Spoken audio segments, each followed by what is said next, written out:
मेरा रिएक्शन तो छोड़िए, आप पूरे देशवासियों का रिएक्शन देखिए। सब लोगों ने लाइव देख रहे थे। आपको पता होगा वो कर्व जो सडन फॉल हुआ था। मैं आपको बताना चाहता हूँ कि मेरी आईआईटी दिल्ली में एडमिशन हो गई थी 2007 में। ओके। और आईआईटी रुड़की में भी हो गया था, आईएसएम धनबाद में भी था, but I didn't get I. I find lot of similarities between ISC and ISRO. मेरे को लगता है ये दोनों एक दूसरे के भाई है। आपको बहुत सरप्राइजेस मिलेंगे। मेरा जो अंडरस्टैंडिंग है, अगले 30 साल के अंदर I think man will be on Mars something. आप जो साइंस फिक्शन मूवी देखते हैं ना, कुछ वैसा होगा। लाइक कार खरीदते हो, right? No way you take a test drive. आप ब्रेक चेक करते हो, एक्सीलरेटर चेक करते हो, स्टीयरिंग चेक करते हो। यहाँ रॉकेट के साथ है कि आप ये नहीं टेस्ट कर सकते हो कि एक चांद पे गए, वो घूम करके आए। तो का इंटरव्यू तो मेरे लिए बहुत टफ था। इनफैक्ट मैं आपको एक अपनी बात बताता हूँ कि मैं फाइनल ईयर में था और मेरे कॉलेज के एग्जामिनेशन चल रहे थे, तो मेरे पास टाइम बिल्कुल भी नहीं था प्रिपरेशन के लिए। तो मैं okay. I wrote later to ISRO headquarter and finally they changed my date because उसी डेट में मेरा इंस्टीट्यूट का एग्जाम था। नमस्कार दोस्तों, मैं हूं Kumar Gaurav, PhD scholar from IISc Bangalore. और आज की ज्ञानबाजी मेरे यारों के संग में हमारे साथ जुड़ेंगे इसरो साइंटिस्ट अमरदीप कुमार। अमरदीप आईआईएससी से एमटेक परस्यू कर रहे थे, जो कि स्पॉन्सर कैंडिडेट थे, और डायरेक्ट जुड़ते हैं उनके साथ में। ये वीडियो बहुत इंस्पायरिंग होने वाला है, तो आप एंड तक जरूर देखिएगा। अमरदीप सर, आपका मेरे चैनल में बहुत बहुत स्वागत है। ये मेरा सौभाग्य है कि आप हमारे चैनल में आए हमारे दर्शकों को इंस्पायर करने के लिए। Thank you Gaurav, thank you. Sir, बताइए अपने बारे में कुछ हम मेरे दर्शकों को। Okay, as you know, I work for ISRO and from last 13 years, I'm in ISRO. I have done my education from Bhagalpur or College of Engineering, Bhagalpur. That I did my BTech. After that, I did my MTech from IISc Bangalore. And after completing my BTech, I joined ISRO. And then since 2007, I am enjoying my work. Great great. So आपने Thank you. 2007 में graduation complete किया, उसके बाद फिर आपने इसरो कब join किया? Yes, when I was in a final year of my BTech, I wrote the scientist entry test, and it worked well. And finally, same year I got ISRO result, and in before my final year result, I joined ISRO. Okay. आप बताइए, आप इसरो के exam कैसे qualify किए? आपका क्या strategy था ISRO qualify करने के लिए? और आपने गेट कई बार लिखी हुई है, तो बताइए आपका एक्सपीरियंस कैसा रहा? यस, जैसा कि आपको पता है, इसरो बहुत कॉम्प्रहेंसिव एग्जामिनेशन लेते हैं। हम्म। और पूरा बीटेक आपका सिलेबस कवर रहेगा, सारे सब्जेक्ट्स। आप किसी सब्जेक्ट को छोड़ नहीं सकते हैं, राइट? आपको थर्मल, जैसे मैं मैकेनिकल बैकग्राउंड से हो, तो अगर आपको थर्मल इंजीनियरिंग स्ट्रॉन्ग है तो आप स्ट्रेंथ ऑफ मटेरियल या मैकेनिक्स सॉलिड को छोड़ नहीं सकते हैं। आपको पूरा जो 10-12 सब्जेक्ट्स हैं बीटेक के, वो आपको थॉरली पूरे कॉम्प्रहेंसिव वे में पढ़ना पड़ेगा। और स्ट्रेटेजी कैसे है, आपको you need to, I mean, read many times. You have to understand concept, you have to solve numerical problems, and everything you should know. आपको सब चीज जानना पड़ेगा, and सब कॉन्सेप्ट को क्लैरिटी के साथ आपको जानना पड़ेगा। और प्रैक्टिस सेट्स अवेलेबल है इसरो वेबसाइट्स में, इसरो के एग्जाम्स के। आप उसको प्रैक्टिस करेंगे तो आप देखेंगे कि आपका एग्जाम में आपका प्रिपरेशन किस लेवल का है, और आपको क्या मॉडिफिकेशन या इम्प्रूवमेंट करने हैं। सिलेबस का भी आइडिया आपको वेबसाइट से पता चल जाएगा, और क्वेश्चंस का स्टैंडर्ड या जो किस एरिया तक क्वेश्चन कवर्ड है, ये सारे चीज़ आपको आइडिया मिल जाएगा। आप पुराने साल ईयर्स के क्वेश्चन पेपर सॉल्व करेंगे तो आपको काफ़ी I mean level, I mean you need to put more works, क्योंकि आप जब गेट वगैरह की तैयारी करते हैं तो एक पर्टिकुलर सिलेबस होते हैं, then you practise those topics and finally you get a good rank. But ISRO के साथ ऐसा नहीं है। इसरो के साथ आपको बड़े वाइड पढ़ने पड़ेंगे, और एक बार आपने इंटरव्यू के लिए क्वालिफाई हो गए, रिटन क्वालिफाई हो गए, फिर आपकी इंटरव्यू वगैरह काफ़ी टफ होती है, तो इसलिए आप तो भाग नहीं सकते। You have to be very wise and clever. जैसे कि आपने बताया कि इसरो का इंटरव्यू बहुत टफ होती है, तो हम जानना चाहेंगे आपका एक्सपीरियंस कैसा था इंटरव्यू, इसरो इंटरव्यू के लिए। यस यस, ये बहुत अच्छा क्वेश्चन आपने पूछा है। इसरो का इंटरव्यू तो मेरे लिए बहुत टफ था। इनफैक्ट मैं आपको एक अपनी बात बताता हूँ कि मैं फाइनल ईयर में था और मेरे कॉलेज के एग्जामिनेशन चल रहे थे, तो मेरे पास टाइम बिल्कुल भी नहीं था प्रिपरेशन के लिए।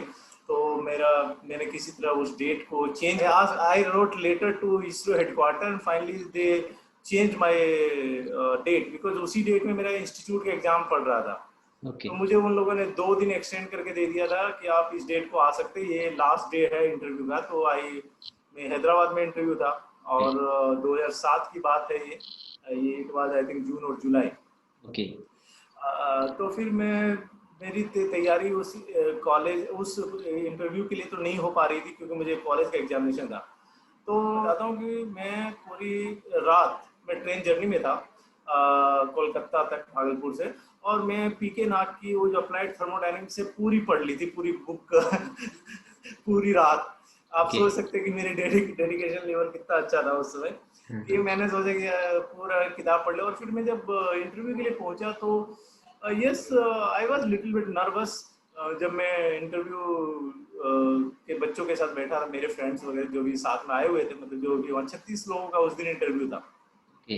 आई वाज द लास्ट पर्सन, क्योंकि मैं लास्ट पर्सन था इंटरव्यू में। तो जो लोग बाहर आ रहे थे बड़े दुखी फेस होके आ रहे थे, मेरा अच्छा नहीं हुआ, ये नहीं हुआ। तो मैं टेंशन में आ रहा था कि क्या होगा। तो बट वो उनके जो क्वेश्चंस पूछ रहे थे, मैं बार बार रिकॉल कर रहा था कि क्या मैं जवाब दे सकता हूँ। मुझे लग रहा था ये सब तो मुझे आते हैं। ओके। तो मेरा तो मुझे बड़ा अंदर से कॉन्फिडेंस आ रहा था कि मुझे सब आते हैं। ओके। और फिर when I went inside the interview room, वहाँ 10-12 लोग बैठे हुए थे, पीछे बोर्ड लगा था, and they asked me first why you change your date of interview. Okay. Then I explain, yes sir because of the my university examination is going on. तो बोला कि आप कितना percentage, how much you are expecting from your exam, okay. कितना percent आप expect करते हो। तो मैंने बोला उनको कि I have increase my percentage from 65 to 75, then I am expecting this year 85। Okay. They were laughing. Okay, he is a very positive guy. So, so they were happy knowing that. Then they started asking me question, and I am telling you, they start from basic, but they ask tough questions. Okay. Actually, they asked me one question I recall. In fact, that question was from civil services examination. Okay. Later I checked, oh, that was similar question was asked in IS examination.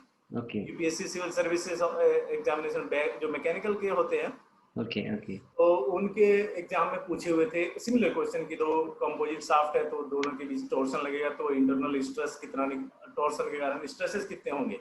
Okay. उसके बाद मैंने मेरा positive interview जो हो रहा था, काफी positive माहौल बन रहे थे, जितने वो क्वेश्चन पूछ रहे थे वे मैं 100% सही जवाब दे रहा था। ओके। तो करीब घंटे भर के इंटरव्यू में मैं एक भी आंसर गलत नहीं दिया था। And okay. मैं बड़ा मेरा स्टैंड बड़ा क्लियर था। इफ आई से something means yes sir, I am with that, कि अगर ऐसा होता है तो ऐसा होता है। क्योंकि मुझे उन लोगों ने काफी डाइवर्ट करने की कोशिश की कि ये बताओ इंटरकूलर से एफिशिएंसी या वर्क में क्या फर्क पड़ेगा कंप्रेसर का। तो जो मुझे पता था आंसर अपफ्रंट मैंने बोला, और वो लोग मुझे सारे एक्सप्लेन करने बोले, पीवी डायग्राम, टीएच डायग्राम, ये सब। जब वो लोग टेक्निकली देख लिए कि ये बहुत अच्छा हो रहा है, तो ये सब लोग खुश थे। तो एक ने मुझे मैथ से एक क्वेश्चन पूछा अंतिम में, 5 मिनट बाद, मतलब वो मुझे चेक करना चाह रहे थे कि सब तो ठीक है, मैथ इनका कैसा है, थोड़ा चेक कर ले। सो मैंने मेरा मैथ भी ग्राफिकल अप्रोच था, मैंने सॉल्व कर दिया था, लेकिन थोड़ा सा मैंने आंसर तो बता दिया था, लेकिन I was not able to explain. So they were laughing. Oh, this is your answer, man. You checked. You have already written your answer on board. Okay. Where is the answer? And so जब मैं जब interview के बाहर निकला, तो मैं आपको clearly बता दूं कि मेरे को लग गया था कि होगा, 100% होगा। अगर नहीं हुआ तो कुछ गड़बड़ है। मुझे इतना कॉन्फिडेंस आ गया कि फिर मैं इतना खुश था, आई वॉज वेरी हैप्पी। मुझे उसी समय पता चल गया था कि मेरा होगा। ओके। और फिर आई गॉट सिलेक्टेड। ओके। सो अच्छा एक्सपीरियंस रहा आपका इंटरव्यू का। आप जैसे आप सेलेक्ट हो गए तो उसके बाद कैसे ट्रीट किया जाता है साइंटिस्ट को, क्या ट्रेनिंग दिया जाता है, कैसे किस प्रकार का ट्रेनिंग मिलता है इसमें? यस यस, जब आपके रिजल्ट हो जाते हैं तो उसके बाद आपको एक इंडक्शन ट्रेनिंग प्रोग्राम होता है, इसरो इंडक्शन ट्रेनिंग प्रोग्राम बोलते हैं। ओके। तो उसमें आपके सारे सेंटर्स विजिट कराया जाता है और जो इसरो में काम चलते हैं उसको भी दिखाया जाता है। तो it is an basically induction programme, आपकी सारी फैसिलिटीज़ वगैरह इसरो के डिफरेंट सेंटर में दिखाया जाता है। कितने मंथ और का उसको होता है? जो मैं था वो करीब सितंबर टू जनवरी। सो जैसे कि बहुत सारे साइंटिस्ट होते हैं, उनका लेवल अलग है, डिफरेंट प्रोग्राम में काम करते हैं, तो आपका रोल क्या है इसरो में? मैं basically I was posted in a liquid propulsion system center where basic responsibility was to design, develop rocket stages and engines. Okay. तो मेरा मेरा जो था लिक्विड स्टेज, जो रॉकेट्स होते हैं उसके स्टेज की इंटीग्रेशन, असेंबली, टेस्टिंग वो देता। Okay okay great. Sky has no limit and ISRO is proving day by day. आपको कहीं ना कहीं गर्व होता है अपने आप के ऊपर कि आप देश के लिए कुछ कर रहे हैं डायरेक्टली? सी, सबसे अच्छी बात इसरो के साथ ये है कि आपको वर्क सेटिस्फेक्शन होता है। आप अंदर से बहुत खुश होते हैं कि you are not working for a particular entrepreneur और particular boss. I mean it is so आप एक गवर्नमेंट ऑफ इंडिया के लिए काम करते हैं और आपके जो काम होते हैं वो बड़े यूनिक हैं। It is all about space science, it is all about rocket भी। और इसके जो रिजल्ट्स होते हैं ये काफ़ी अच्छे फीलिंग लाते हैं आपको। जब आप रॉकेट लॉन्च होता है तो रॉकेट लॉन्च की गड़गड़ाहट जो होती है, you here the sound of road sound, so you feel you have done something good, so it is an internal happiness। बहुत अच्छा फील होता है। Okay.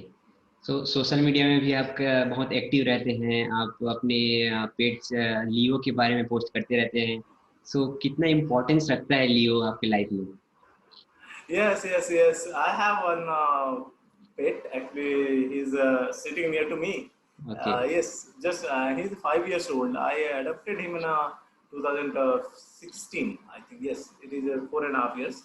So, yeah, he's very important to me. I learned many things. First of all, your lifestyle will change once you adopt a dog and you grow a dog. Your way of thinking and to understand things will be different towards animals. अब okay. मतलब you can spend quality time, for an example evening and morning I go for walk, तो मैं इसके साथ जाता हूँ, तो जो मैं कभी नहीं कर सकता था पहले। ओके। लेकिन ये आपका लाइफ स्टाइल चेंज हो जाता है और you it is very good experience. Yes, तो इज माय गुड फ्रेंड। काम के बाद आपको रिलैक्स फील कराता होगा उसके साथ इस टाइम स्पेंड करना? Yes yes, when I return from, जब मैं ऑफिस से वापस आता हूँ तो मैं इसको घुमाने के लिए ले जाता हूँ and it is relaxing when you go park, you play with your dog, it gives you an immense pleasure कि yeah he understand, he knows emotions. Okay. Sir आपने 2007 में इसरो ज्वाइन किया, उसके 10 साल बाद 2017 में आपने मास्टर करने का सोचा आईआईएससी से। इसके बारे में कुछ बताइए। यस इट इज मैं आपको बताना चाहता हूँ कि मेरी आईआईटी दिल्ली में एडमिशन हो गई थी 2007 में। ओके। और आईआईटी रुड़की में भी हो गया था, आईएसएम धनबाद में भी था, but I didn't get ISC and IIT Bombay. Okay. और उस समय मुझे जॉब ज़्यादा ज़रूरत था क्योंकि आपकी इकोनॉमी उतनी अच्छी नहीं होती है और इवन बीटेक के बाद लोग तुरंत चाहते हैं कि जॉब मिले, और जब आपके हाथ में एक अच्छी जॉब हो तो आप जॉब करना चाहेंगे। और रही बात एमटेक करने का, तो मुझे ना एक अंदर से था कि yes I will do that master course. But ISRO में क्या है कि आप जाते हैं तो वहाँ आपको 3 साल के बाद ही एमटेक करने के लिए भेजा जाता है ओके। और आपकी वहाँ भी काफ़ी स्क्रीनिंग होती है और आपको तो मेरा थोड़ा लेट हो गया था, but I was keep on trying कि सर मुझे भेज दो।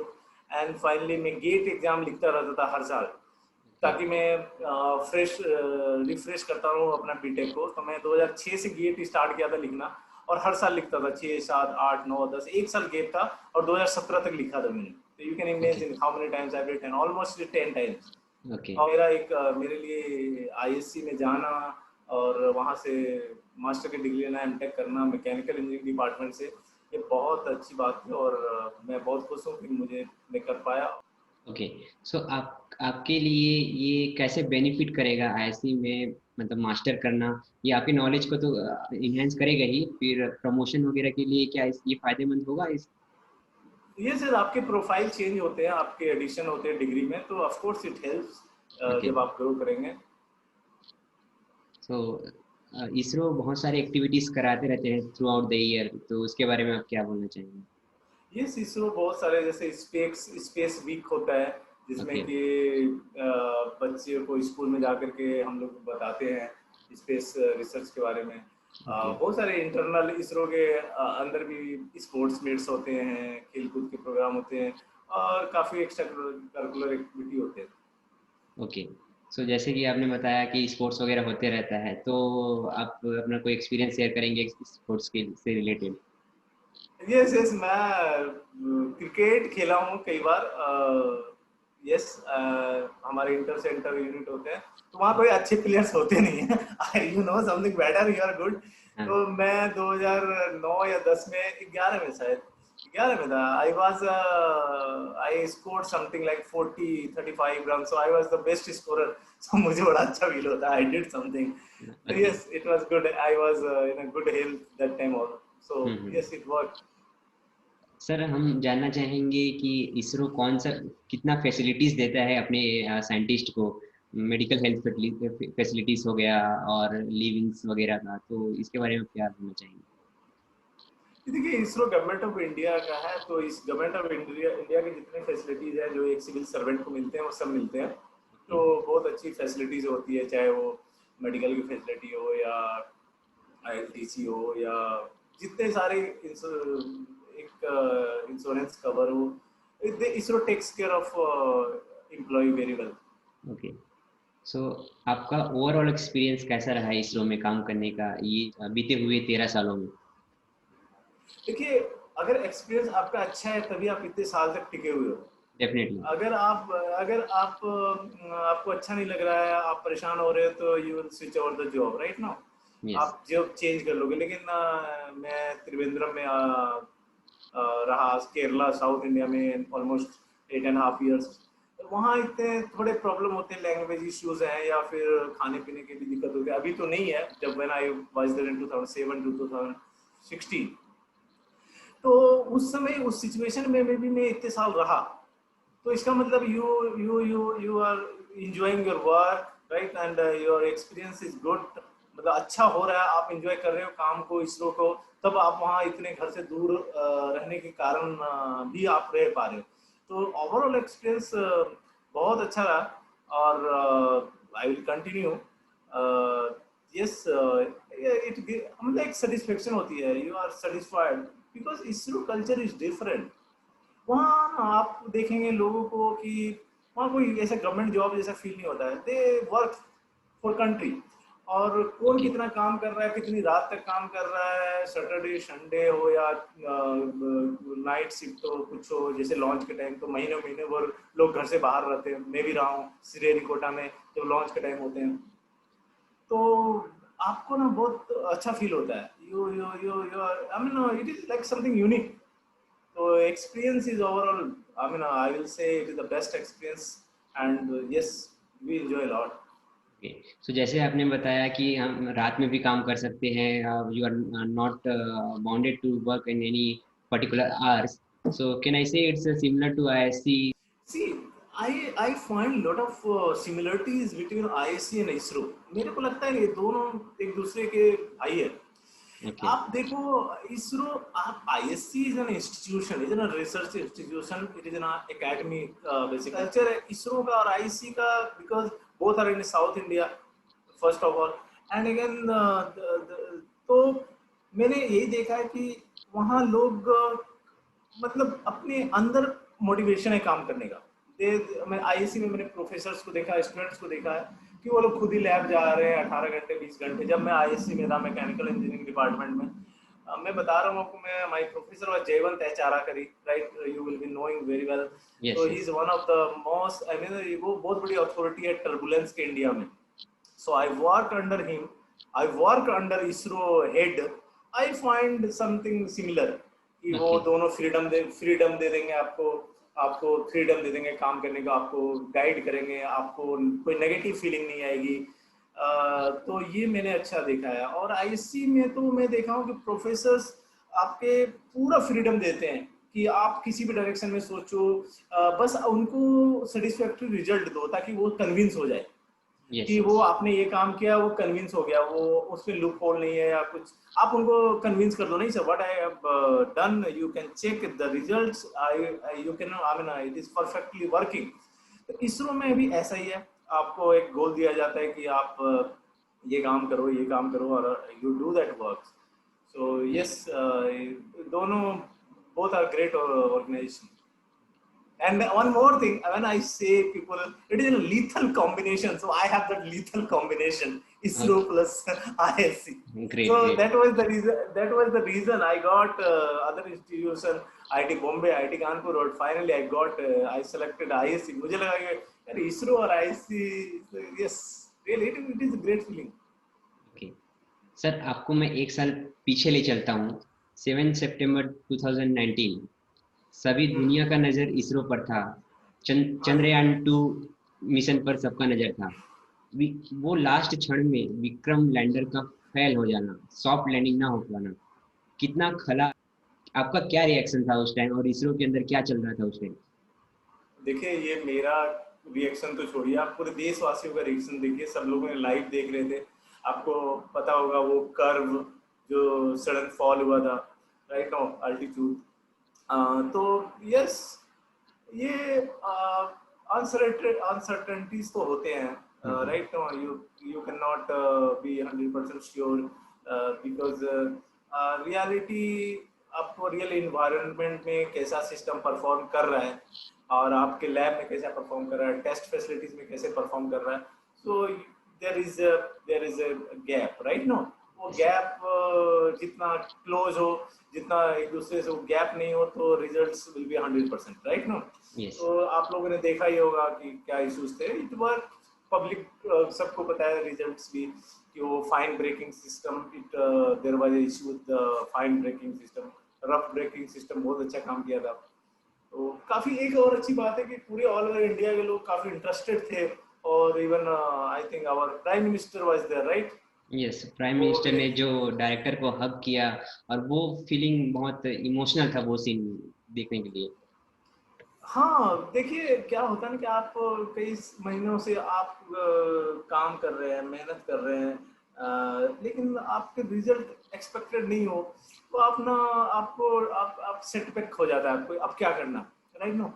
वन थिंग मैं ये जानता हूँ कि देखो, if if you are failed somewhere, then again you have to do again, nobody is going to work for you, getting yes my point. अगर जैसे कि अगर आपको कोई एग्जाम क्वालिफाई करने है, या आपको ये चीज आपके नाम पे एक डिग्री आनी है, पीएचडी डिग्री आनी है, आप अगर फेल कर रहे हो, तो in fact again you have to get up with full energy, और फिर आपको ही मेहनत करना है। आपके कोई भले गाइड तो कर देंगे, लेकिन in real you are the person to work. तो इसरो के साथ भी ऐसा ही है कि दूसरा कोई एजेंसी, अब तो आगे प्राइवेटाइजेशन, प्राइवेट कंपनी भी बहुत पार्टिसिपेट करेगी स्पेस एक्टिविटी में, लेकिन ओके। क्या है ना कि अगर आप डिप्रेस हो जाते हैं किसी चीज को लेकर के, तो आपको एक बहुत बड़ा मोटिवेशन और बूस्टअप बहुत जरूरी होता है, जो कि उस दिन प्राइम मिनिस्टर सर ने हमारे चेयरमैन को हक करके किया था। तो it gives energy, go don't worry, things will be fine. कि जब हमारे कभी कोई लॉन्च फेल हो जाते हैं, तो हमारे चेयरमैन वगैरह बोलते हैं कि आपको ही करना है, आपको, you have to do that. So again वो आके मोटिवेट करते हैं। तो failure is a temporary, success is a permanent. And one more thing is that you attempted and you failed. Somebody cannot attempt, अगर कोई आदमी तो सोच भी नहीं सकता कि वो मून पे हमारा लैंडर रोवर जाएगा, राइट नो। तो यस यस। आप तो वहां तक पहुंच गए, 1 किलोमीटर पीछे रह गए, यस तो आप तो फेल। देखिए failure is a part of life, even in rocket science and rocketry में और स्पेस रिसर्च में आप पूरे वर्ल्ड का फेलियर एनालिसिस करेंगे तो देखेंगे कितने परसेंटेज फेलियर्स में है, आप अपनी कार खरीदते हो, right no, when you take a test drive, आप ब्रेक चेक करते हो, एक्सीलरेटर चेक करते हो, स्टीयरिंग चेक करते हो। यहाँ रॉकेट के साथ है कि आप ये नहीं टेस्ट कर सकते हो कि एक बार पहले हम चांद पे गए, वो घूम करके आए, फिर it is one time work, मतलब एक बार ही काम करना है, सारे सिस्टम नए हैं। यस। इमेजिन, सारे सिस्टम नए हैं, एक even one nut bolt is new, nothing is repeated.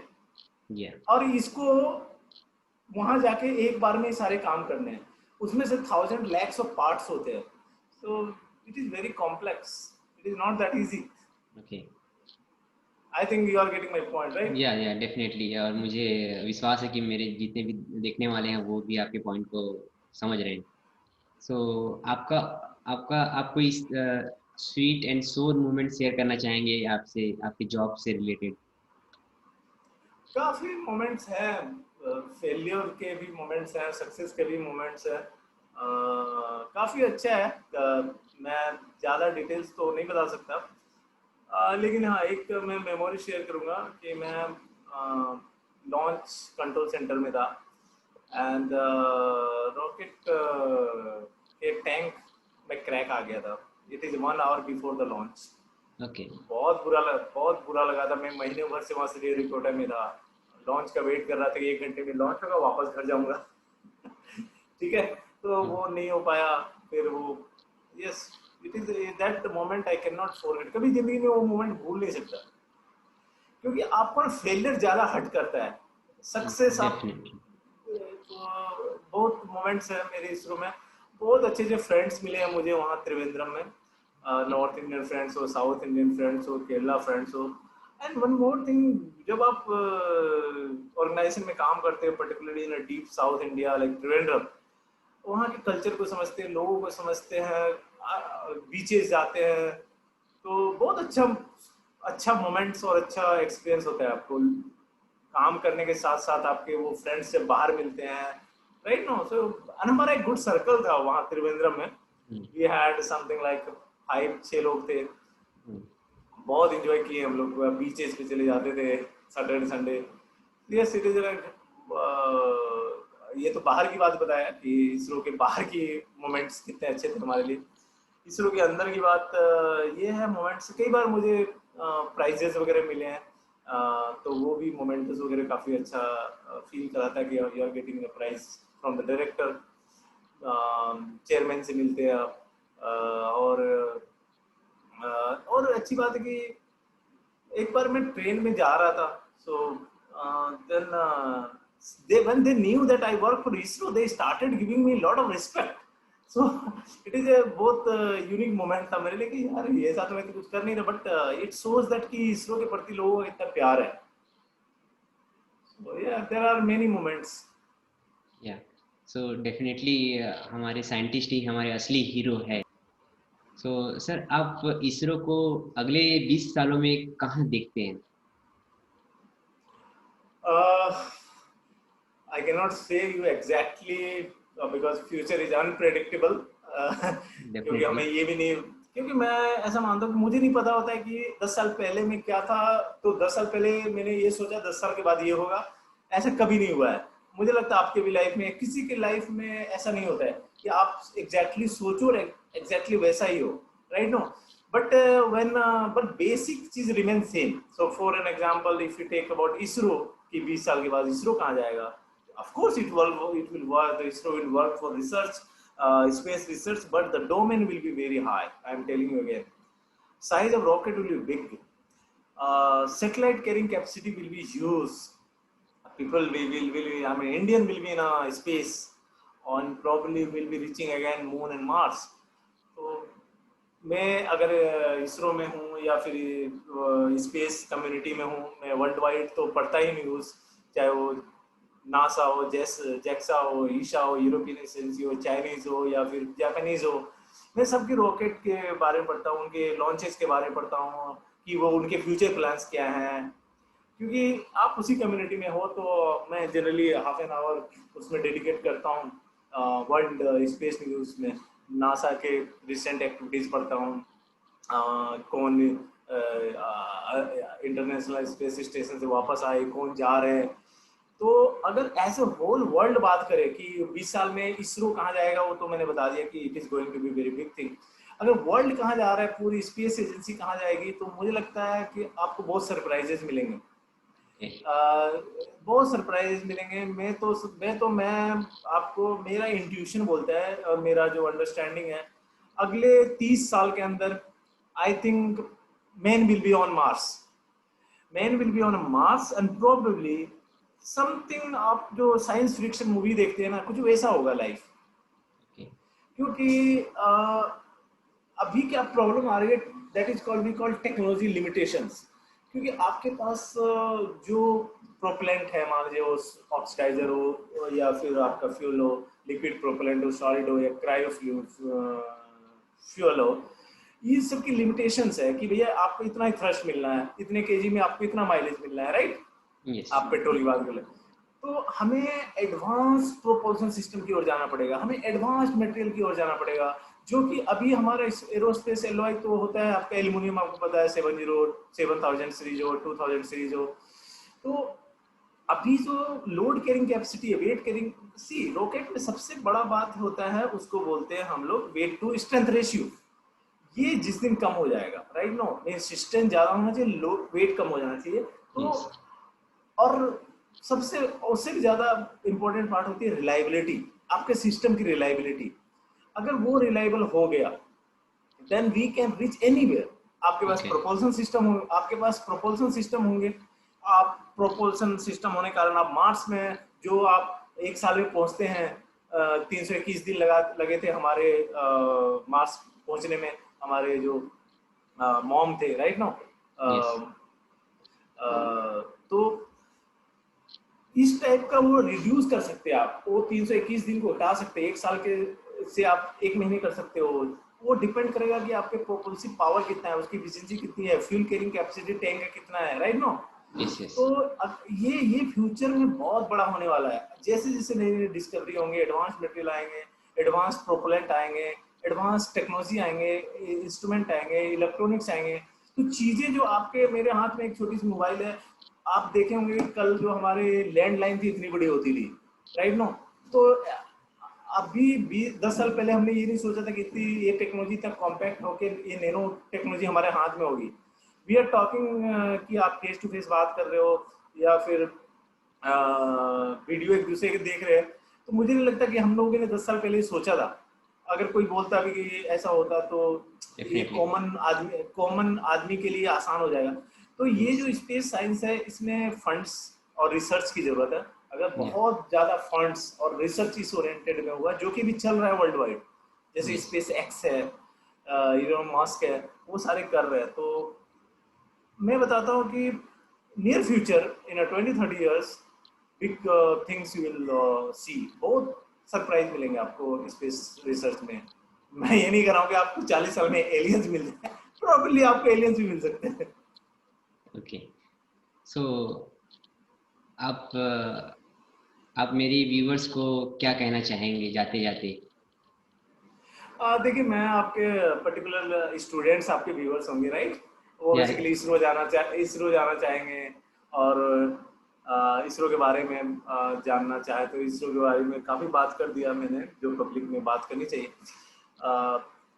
आपको मैं बताना चाहूँगा, आप अगर इसरो में इंटरेस्टेड हैं तो I think it is the best platform to work. Apart from good salary, you are getting a good respect from everywhere. देन थोड़ी आपको टफ हो गए हैं कंपटीशन। मैं जब था पीरियड हुआ था तो उतने टफ नहीं हुआ करते थे एग्जाम, अभी ज़्यादा टफ हो गए, क्योंकि इसरो ने इतने अच्छे से मिशंस किए जिससे कि काफ़ी लोगों का इंक्लिनेशन इंटरेस्ट बढ़ा है। तो अब बहुत लाखों में बच्चे बैठते हैं। तो आप अगर जेन्युइनली अगर इसरो में इंटरेस्टेड है तो आप राइट डायरेक्शन में मेहनत करें, और काफ़ी मेहनत करना पड़ेगा स्टार्टिंग में आपको। और आप yes, there is no shortcut for the success, there is no substitute of hard work, and never goes in vain.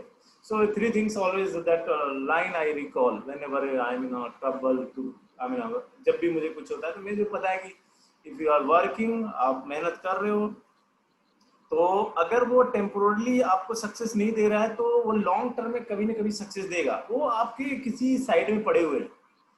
मैं बताता हूँ कि मेरे ना, मैं छोटे छोटे एग्जाम्स में फेल हुआ हूँ, छोटे छोटे एग्जाम्स में, लेकिन बड़े ओके। बड़े एग्जाम्स निकाले। समटाइम्स आपके पास्ट उतने अच्छे नहीं होते, आप उतने अच्छे स्कूल से या उतने मेहनती नहीं होते, आपका गोल तभी कुछ और होता है, अभी कुछ गोल और है, तो आपको शायद डबल मेहनत करना पड़े, आपको एक्स्ट्रा काम करने, एक्स्ट्रा मेहनत करना पड़ेगा।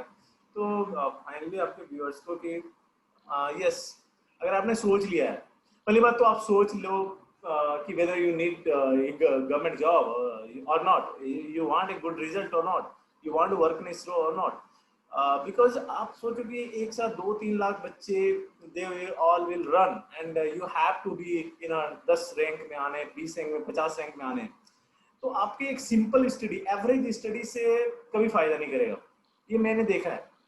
आप सोचोगे कि नॉर्मल, या तो फिर आप वही काम करो जो जेन्युइनली आपको इंटरेस्ट है। इसलिए आप you take your own time, 1 month 2 month, sit somewhere, एकदम फ्री माइंड में आप सोचो कि आपको इंटरेस्ट क्या है। आपको देखना, आपका इंट्यूशन खुद बोलेगा कि आपको क्या करना चाहिए। लेकिन अभी क्या है कि हमारी जो मिडिल क्लास फैमिली है, उनके पेरेंट्स का एक ही गोल होता है कि बच्चा पढ़ लिख के नौकरी ले। मेरे साथ भी डेफिनेटली। यही था, मेरे भी यही साथ था। तो मैं यही कहूँगा कि आप पहले तो अपनी घर की स्थिति को, अपने पेरेंट्स की जो ड्रीम है, जो भी चाहते हैं, उनको पूरा करो, फिर उनके बाद आप एक्स्ट्रा करो। मैं भी अभी बहुत कुछ एक्स्ट्रा करता हूँ। मैंने रिसेंटली अभी 2 बुक पब्लिश किया है, और अभी 4 बुक और मुझे पब्लिश करनी है। तो ये मेरे लॉन्ग टर्म में काम थे कि मैं कभी आराम से बैठूंगा करूंगा। तो it is, yes. And one more thing I am telling you Gaurav, कि आपको ना जब तक अंदर से मोटिवेशन नहीं आएगी, जब तक अंदर से मोटिवेशन नहीं आएगी, you can not expect good result. जब तक आपके अंदर से मोटिवेशन काम, और आप बताता हूँ, मैं सुबह ऑफिस खुद जाता हूँ, मुझे मुझे अच्छा लगता है जाना ऑफिस, कि यार मैंने कल वो काम ये पेंडिंग करा था, आज आगे बढ़ाऊंगा। ओके। आप लोग रिसर्च स्कॉलर है, आपको भी पता होगा। तो ये से अगर वो जेन्युइनली आपके इंटरेस्ट से मैच कर रहा है, तो आपको बहुत अच्छे रिजल्ट मिलेंगे। और एक और चीज है कि ऑलवेज नो थिंक ओपनली। कभी कभी क्या होता है कि कंस्टेंट होते हैं आपको, फिर जैसे आपके व्यूअर्स काफी होंगे पीएचडी स्कॉलर्स, या। राइट ना, को ये बताना चाहूंगा कि आप, हम लोग क्या होते हैं कि ग्रेजुएशन तक तो हमें ये यही दिमाग में होता है कि हमें कोई बोलेगा तो हम करेंगे, या हमें बताया जाएगा। Here one thing I learn from ISRO, working 13 years, you are there now, you are there, आपको लीड करना है, आपको लीड करना है। I mean you are now something, you are not a kid now, nobody is going to pull you. I mean आपको मदद नहीं कर रहा है कि आप ऐसे चलो वैसे चलो। आपका आपका ब्रेन काफी हो गया, आपने एजुकेशन काफी ले ली, ग्रेजुएशन तो कर लिया आपने, जो भी करना है इंडिपेंडेंटली करो। और स्टैंड लो, डिसीजन मेकिंग का स्टैंड, कि नहीं सर अगर मुझे इसमें एक्सपेरिमेंट करना है, एंड यू हैव फेथ, आप करके छोड़ो उसको। क्योंकि कभी कभी क्या होता है ना कि मैंने ये देखा है, आपके दिमाग में बहुत सारे आइडियाज होते हैं, बहुत सारे आइडियाज होते हैं, लेकिन you are not able to execute. आप एक्सक्यूट कितने आइडियाज को करते हो? आपने, मेरे दिमाग में भी बहुत सारे आइडियाज आते रहते हैं, बट मैं उसको एक्सक्यूट नहीं कर पाता हूँ। अगर आप 10% भी अपने आइडियाज को एक्सक्यूट कर लो, एक्शन में ले आओ, आई am telling you, you will get best result. Okay. जैसे मैंने एक अभी सोचा था कि एक ऐप डेवलप किसी से करवाऊंगा, और उसमें मैं ये रखूंगा कि जिसका इंटरेस्ट जो है काम, फॉर एन एग्जाम्पल अगर मुझे टीचिंग का है, तो उसमें एक प्लेटफॉर्म रहेगा, 1 डे टीचिंग। ओके। ये that idea I am sharing. So उसमें कोई भी जा करके 1 डे टीचिंग कर सकता है। He want to drive a rickshaw, 1 day वो रिक्शा ड्राइव कर सकता है। He wants to work in a hotel, means it is all about interest. He want to teach somewhere. So मेरा एक आइडिया था कि ऐसा हो सकता है, कि मेरे ओके। को भी लगता है कि मैं कभी कोई ऑर्फन में जाके पढ़ाऊं, या कोई, it is all about experience, getting experience. Okay. So finally, final word to your viewers.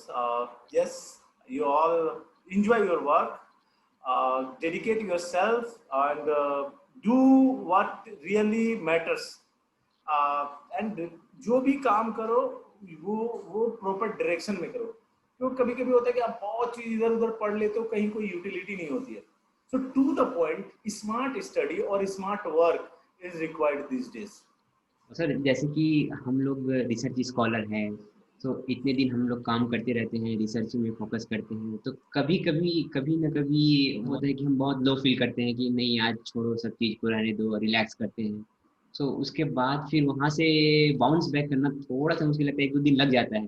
तो उसके बारे में आप क्या बोलना चाहेंगे? देखिए ये नेचुरल है, दैट इज, ये बहुत नेचुरल है कि आप जब कोई काम करते हो तो, मैं आपको बताता हूँ, मैं पटना में था, तो मैं वहाँ IIT JEE की तैयारी करता था, जो कि मेरा हुआ भी था, second year of engineering college. तो मैं वहाँ करीब 17 से 18 घंटे 24/7/365 पढ़ता था, और मैं एक दिन कुछ नहीं पढ़ता था, सारा किताब छोड़ देता था और बस फ्रेंड के साथ गप्पे मारता था, कुछ छूता ही नहीं था मैं उसको। एंड फाइनली मैं बताता हूँ आपको, मैं रात होते होते मुझे एलर्जी होने लगती थी, यार पढ़ो पढ़ो पढ़ो। आप ऐसा कर सकते हो कि कंप्लीट गैप दे दो एक वीक, उसके बारे में आप कुछ भी मत सोचो, यू वेस्ट टाइम, जस्ट कुछ फ्रेंड के जाओ, उसके साथ बैठ के खूब गप्पे मारो, आप जितनी बातें करनी हो करो, जहां जाना आप जाओ, लेकिन फॉर ए पर्टिकुलर पीरियड। आप देखेंगे कि एक दिन के बाद ऑटोमेटिक आपको एनर्जी आ जाएगी, क्योंकि आपको फिर लगेगा कि मैंने वहां से स्टार्ट, और आपको खुद रिग्रेट फील होगा कि यार मैं एक दिन क्यों बर्बाद कर दिया।